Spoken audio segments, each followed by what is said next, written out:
Magandang araw po sa inyong lahat, mga kapatid na miyembro ng Manaoag Reformed Baptist Church. Alam niyo na sa dahilan na nagre-recover pa lamang ang inyong pastor ay hindi pa tayo makapagdaos ng physical na pagtitipon.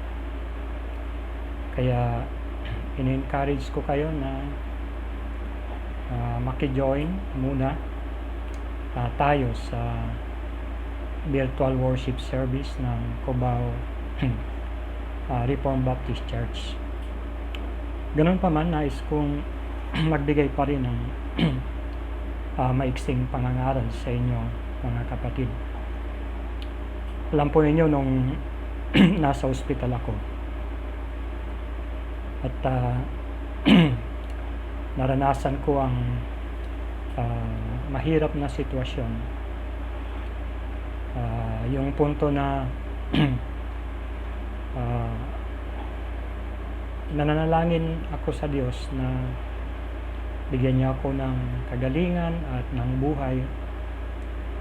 Subalit hindi maiwasan na isipin ko rin na baka yun na ang panahon na ako ay pauwi ng Diyos sa kanyang tahanan. At salamat sa biyaya ng Panginoong Diyos na hanggang sa mga araw na ito ay binibigyan niya ako ng buhay, kalakasan, at nawa ay patuloy na kagalingan. Nung iniisip ko nung panahon na yon na baka ako'y kukunin ng Panginoon, nandun din yung paghingi ng tawad sa Diyos. Mga kasalanan na alam kong maaaring nagawa ko, hindi bilang isang patungo sa impyerno, kundi bilang isang anak ng Diyos na maaaring nagkulang, nagkasala sa ating Diyos Ama, sa aking buhay bilang anak ng Diyos at bilang naglilingkod sa Kanya. Sa pagpapatawad ng Diyos, sa paghingi natin ng kapatawaran, lagi po itong nakaugnay sa probisyon ng Diyos kung paano niya pinapatawad ang mga makasalanan. At hindi po maihiwalay sa sakripisyo ng ating Panginoong Hesukristo ang ipinagkakaloob na pagpapatawad ng ating Diyos na masalangit. Nais ko pong magbigay ng maiksing pangangaral patungkol sa Panginoong Hesus bilang siya ang kordero ng sanlibutan na nag-aalis. Siya ang kordero ng Diyos na nag-aalis ng kasalanan ng sanlibutan. Nais kong basahin ng isang talata lang, o umpisahan natin sa talatang 22 hanggang 29 ng unang kabanata ng Ebanghelyo ni Apostol Juan. Sinabi nila sa kanya, "Sino ka ba? Bigyan mo kami ng isasagot sa mga nagsugo sa amin. Ano ang masasabi mo tungkol sa iyong sarili?" Sinabi niya, "Ako ang tinig ng isang sumisigaw sa ilang na lugar.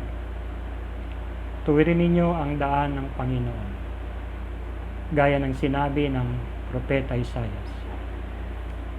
Sila'y mga sugo buhat sa mga Pariseo. Siya'y tinanong nila, "Kung gayon, bakit ka nagbabautismo kung hindi ikaw ang Kristo o si Elias o ang propeta?" Sila'y sinagot ni Juan, "Ako'y nagbabautismo sa tubig. Sa gitna ninyo ay may isang nakatayo na hindi ninyo kilala, na pumaparitong kasunod ko, at hindi ako karapat-dapat magkalag ng panali ng kanyang sandalyas.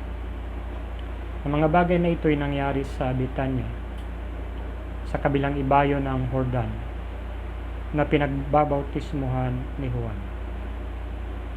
Kinabukasan, nakita ni Juan si Jesus na lumalapit sa kanya, at kanyang sinabi, "Narito ang kordero ng Diyos na nag-aalis ng kasalanan ng sanlibutan."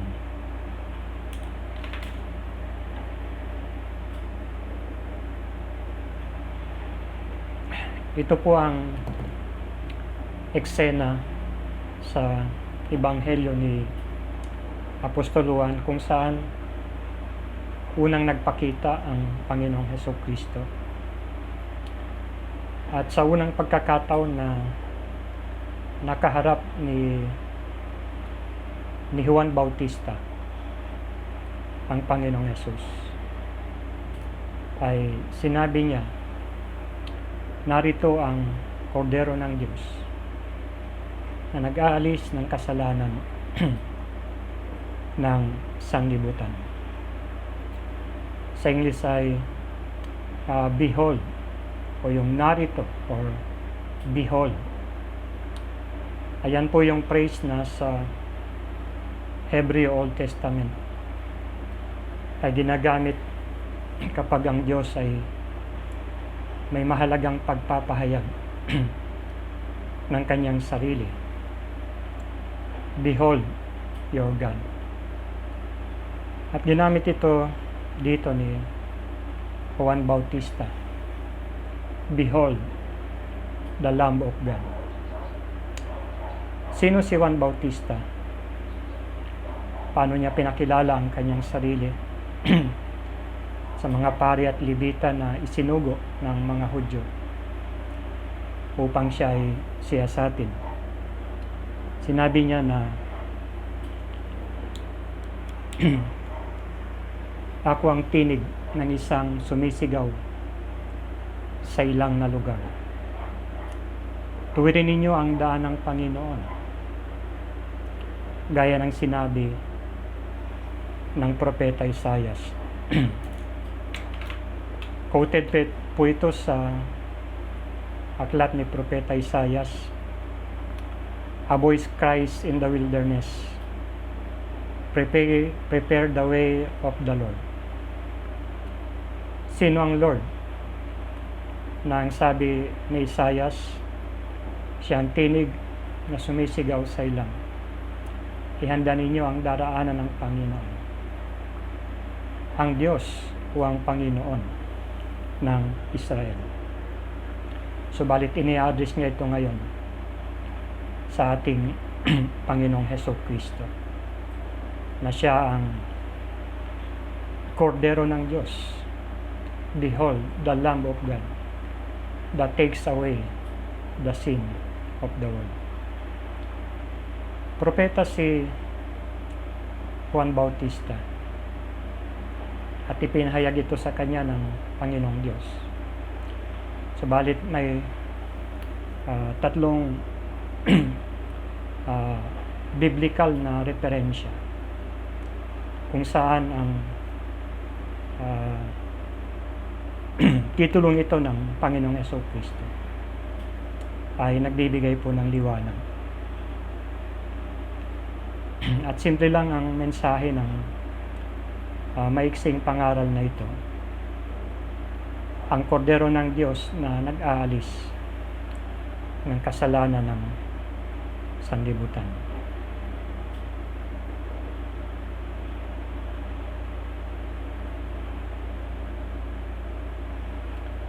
Ang unang referensya ay sa Henesis, Kabanatang 22. Alam po natin ang istorya. Inutusan ng Diyos si Abraham na ialay bilang handog sa kanya ang kaisa-isang anak.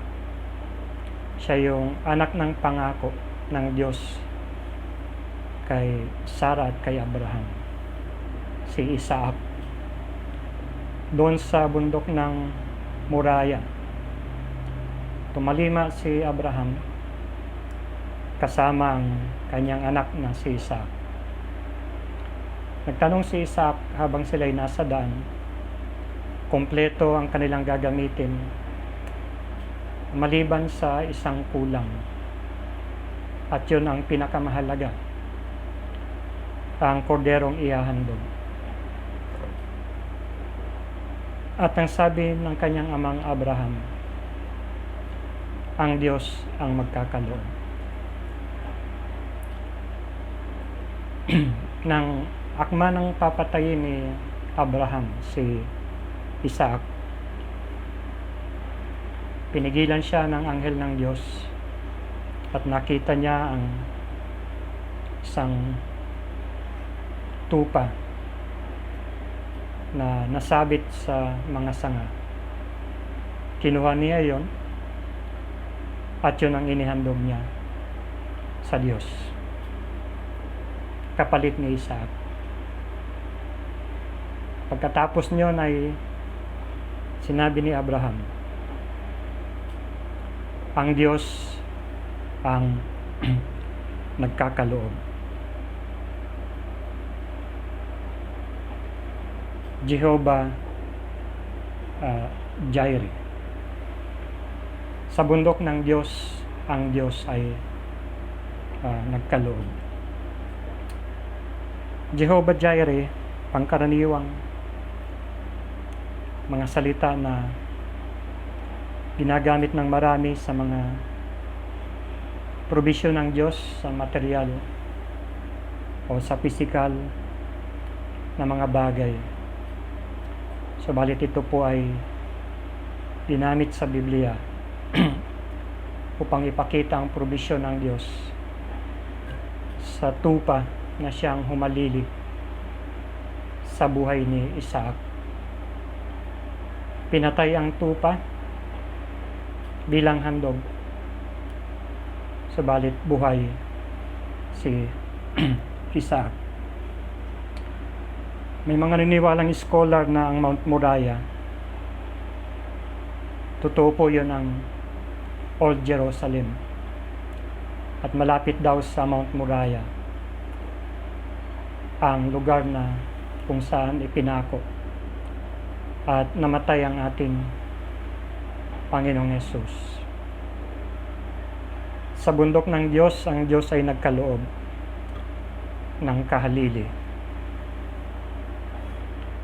Si Jesus, ang kordero ng Diyos, nakahalili ng mga makasalanan. Dahil doon ay pinapawi niya at pinapatawad ang ating mga kasalanan.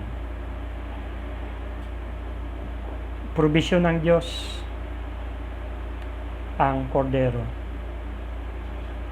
Probisyon ng Diyos ang Panginoong Hesus. Hindi siya pinili ng mga tao. Hindi siya mula sa mga tao, bagamat siya ay nagkatawang tao. Subalit siya ay mula sa Diyos.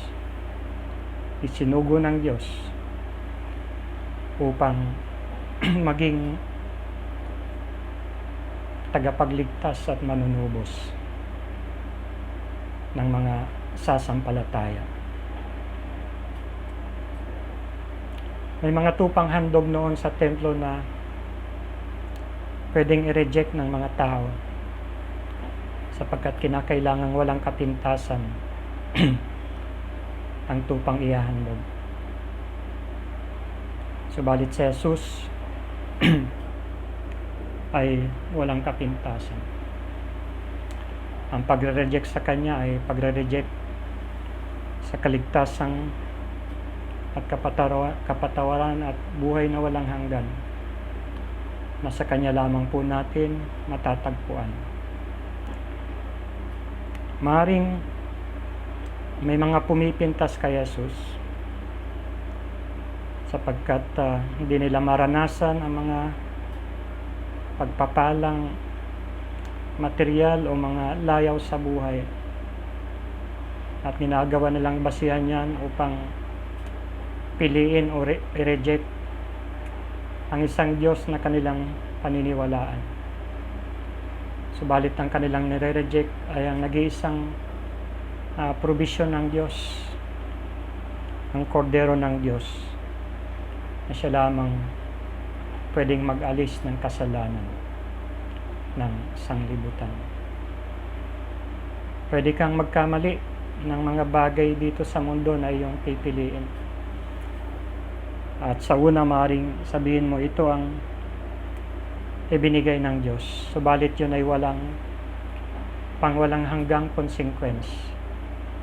Pwedeng mapalitan, pwedeng maibalik at mabigyan ng solusyon. Subalit kung ang kaisa-isang probisyon ng Diyos para sa kapatawaran ng iyong kasalanan, para sa kapatawaran ng lahat ng iyong kasalanan, para sa iyong buhay na walang hanggan, ay hindi mo kikilalanin na kaisa-isang probisyon ng Diyos, na siya ang kordero ng Diyos, mula sa Diyos, ipinagkaloob ng Diyos, na siya ang nag-aalis ng kasalanan ng sanlibutan. Kung ito ay yung i-reject sa anumang kaparaanan at hindi mo kikilalanin na siyang kaisa-isang provision ng Diyos para sa iyo, wala nang natitira pang handog para sa iyo. Wala nang ibang tupa. Wala nang ibang lamb. Si Jesus lamang ang the lamb.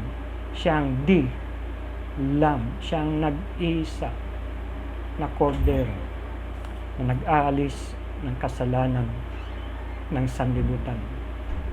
Pinanyayahan kita kung hindi ka pa mananampalataya sa Panginoong Jesus. Maaaring marami kang kondisyon bago sumampalataya sa Kanya. Subalit ang kondisyon na nasa pagitan mo at ng Diyos ay ang kapatawaran ng iyong kasalanan upang ikaw ay Kanyang tanggapin bilang Kanyang anak at linisin ka sa lahat ng iyong sala. At huwag mong sapitin ang impyerno na siyang kabayaran ng kasalanan kung hindi ka mapapatawad sa iyong mga sala. Maaaring iniisip mo rin na sapat na ang iyong relihiyon at mabubuting gawa upang tanggapin ka ng Diyos. Ang mga bagay na iyan, bagamat hindi natin sinasabing masama, hindi yan ang probisyon ng Diyos, kundi isang persona, Diyos mismo, mula sa walang hanggan, kasama ng Diyos mula sa walang pasimula. Ang ating Panginoong Jesucristo ay nagkatawang tao, nabuhay ng matuwid sa mundo, namuhay bilang isang alipin upang ito pa rin ang kalooban ng Ama. At ito ay Kanyang ginawa voluntary, willingly, hanggang doon sa kamatayan sa krus ng Kalbaryo, upang sa pamagitan ng Kanyang kamatayan ay tanggapin niya ang nararapat na hatol para sa mga makasalanang sasampalataya sa Kanya. Kaibigan, kung ikaw ang tatanggap ng hatol ng Diyos, dalawa lamang yan. Ikaw o ang iyong substitute ang mamamatay. Ang iyong substitute, ang kahalili ng makasalanan o substitute ng makasalanan ay si Jesus. Kung hindi mo kikilalanin ang ipinagkaloob ng Diyos bilang iyong kahalili doon sa kahatulan, sa iyo babagsak ang kaparusahan. At yan ay impyerno. Habang may buhay ka, habang may pagkakataon, Huwag mong palampasin ang probisyon ng Diyos at ang alok ng Panginoong Yesus. Lumapit ka sa Panginoon. Magsisi ka ng iyong kasalanan. At ikaw ay kanyang patatawarin. Kung ikaw ay sasampalataya na si Jesus ang probisyon o kaloob ng Diyos bilang siya ang kordero ng Diyos na inihandog at inialay doon sa krus ng Kalbaryo bilang kahalili sa hatol na nararapat para sa iyong mga kasalanan. Mga minamahal na kapatid, magpasalamat tayo sa Panginoong Hesus.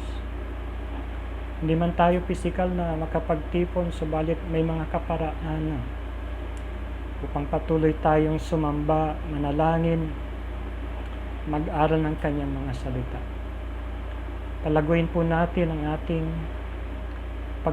pagkaunawa at pagkakakilala sa Panginoong Yesus at sa dakilang sakripisyo na siyang dahilan kung bakit tayo po ngayon ay kanyang mga anak, kung bakit tayo po ngayon ay may kapatawaran at buhay na walang hanggan.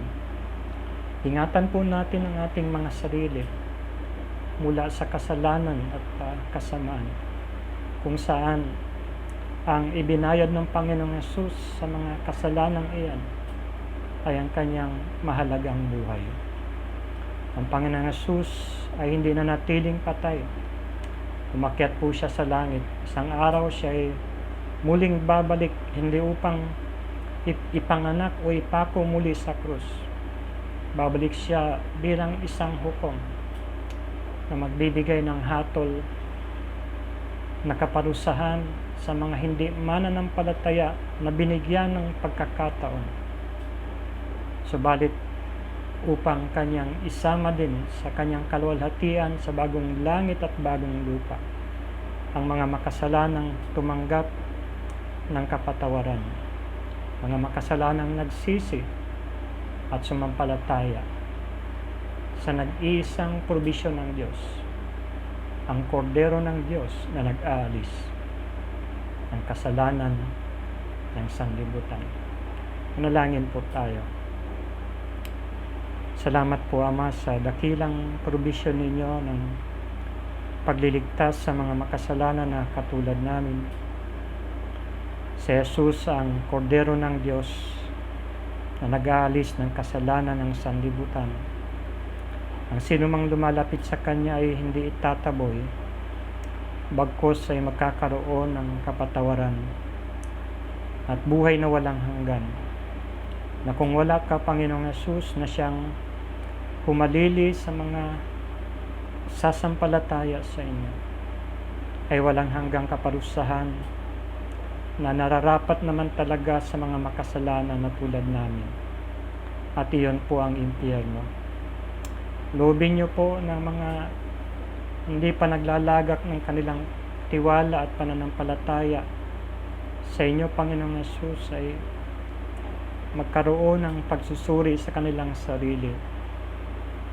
Makita po nila na wala silang pwedeng ibayad sa kanilang kasalanan sa harap ng banal na Diyos, at makilala nila ang Panginoong Yesus na inyong kaloob at si Jesus ang willing Savior na kusang ibinigay ang kanyang sarili doon sa krus ng Kalbaryo bilang kahalili ng mga makasalanan. Ligtas niyo po ang maraming mga makasalanan, Ama. Pagpalain niyo rin po ang mga kapatiran namin, at ito po ay ang kininamin na isang dakilang biyaya at kayamanan na dapat po naming laging ipinagpapasalamat, ang biyaya ng kaligtasan, buhay na walang hanggan, kapatawaran ng lahat ng aming sala sa pamagitan lamang ng isang persona at ng isang sakripisyo. Ang sakripisyo ng bugtong na anak ng Diyos, Kayo, Panginoong Jesucristo, na tunay na Diyos at tunay na tao. Kayo ang kordero ng Diyos na nag-aalis ng kasalanan ng sanlibutan. Pagpalain niyo po ang bawat mga nakapakinig ng maiksing mensahe po na ito. Sa inyo po namin, Ama, ibinabalik ang papuri at pasasalamat sa pangalan lamang ng aming tagapagligtas at manunubos na si Kristo Jesus. Amen.